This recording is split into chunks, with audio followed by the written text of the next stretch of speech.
Perkenalkan, nama lengkap saya Veronica Katon Kwabim dengan NPM 33200071. Di sini saya akan menjelaskan materi tentang film Coelenterata atau Cnidaria. Jadi, Coelenterata berasal dari kata koelon yang berarti berongga dan enteron yang berarti perut. Jadi, Coelenterata merupakan hewan yang menggunakan rongga tubuhnya atau perutnya sebagai tempat pencernaan makanan. Yang termasuk film Cnidaria ini adalah terumbu karang, ubur-ubur, hydroids, dan anemon laut. Bentuk tubuh Coelenterata itu simetri radial atau biradial sepanjang sumbu oral aboral. Jadi, bentuk tubuh Coelenterata ini dibedakan menjadi dua macam, yaitu yang pertama polip dan yang kedua itu medusa. Jadi, yang pertama polip ini berbentuk silinder dengan bagian mulut oral yang mengandung tentakel menghadap ke atas dan ujung lainnya aboral melekat pada substrat lapisan mesoglea tipis. Yang kedua medusa.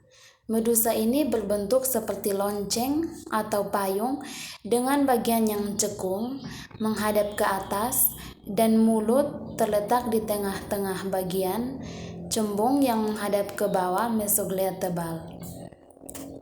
Tubuh Coelenterata ini terdiri atas 3 lapisan sel. Yang pertama, lapisan epidermis di luar. Yang kedua, lapisan gastrodermis di dalam. Dan di antara keduanya itu terdapat mesoglea, nematosit, terdapat pada salah satu atau kedua lapisan tersebut. Yang berikut, lapisan epidermis terdiri atas 5 sel. Yang pertama, sel epitel otot. Yang kedua, sel interstisial. Yang ketiga, sel knidosit. Yang keempat, sel kelenjar lendir. Yang kelima, sel saraf indera. Yang berikut, lapisan gastrodermis terdiri atas 3 macam sel. Yang pertama, sel otot pencerna yang berflagela. Yang kedua, sel kelenjar enzim. Yang ketiga, sel kelenjar lendir.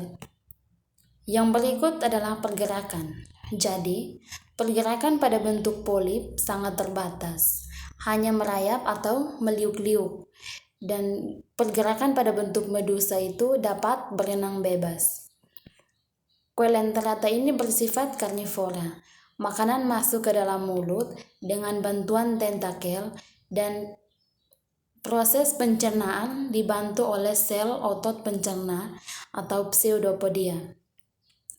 Nah, Coelenterata pada umumnya tidak memiliki alat pernapasan dengan ekskresi khusus.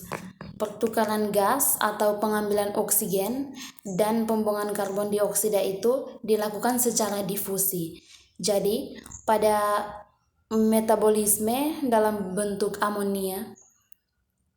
Jadi, pada sistem ekskresi juga sederhana, yaitu sisa metabolisme dalam bentuk amonia juga dibuang secara difusi. Yang berikut adalah reproduksi.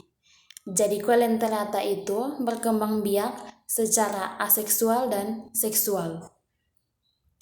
Yang pertama itu aseksual itu terjadi pada stadium polip melalui pertunasan dan pembelahan. Reproduksi secara seksual itu terjadi pada stadium medusa. Coelenterata ini dibagi ke dalam 4 kelas. Yang pertama, kelas hydrozoa. Yang kedua, kelas Scyphozoa. Yang ketiga, kelas Cubozoa. Yang keempat, kelas Anthozoa. Jadi yang pertama, kelas hydrozoa ini hidup di perairan laut maupun di perairan air tawar yang agak dangkal dengan cara hidup berkoloni dan soliter. Cara hidup berkoloni ini berarti kuncup tetap melekat pada induk, kemudian membentuk kuncup baru hingga akhirnya tiap polip berhubungan satu sama lain. Nah, sedangkan cara hidup soliter ini berarti kuncup yang sudah lengkap lepas dari induknya dan hidup sebagai individu baru. Yang kedua, kelas Scyphozoa. Jadi, dalam dari hidupnya, bentuk polip selalu kecil dan medusa berdiameter 2-40 cm atau lebih. Kelas yang ketiga adalah kelas Cubozoa. Pada kelas Cubozoa ini, medusanya berbentuk persegi dengan 4 sisi datar dan memiliki velum. Yang keempat adalah kelas Anthozoa. Pada kelas Anthozoa ini bentuknya selalu dalam bentuk polip, soliter, atau koloni. Sekian dan terima kasih penjelasan dari saya.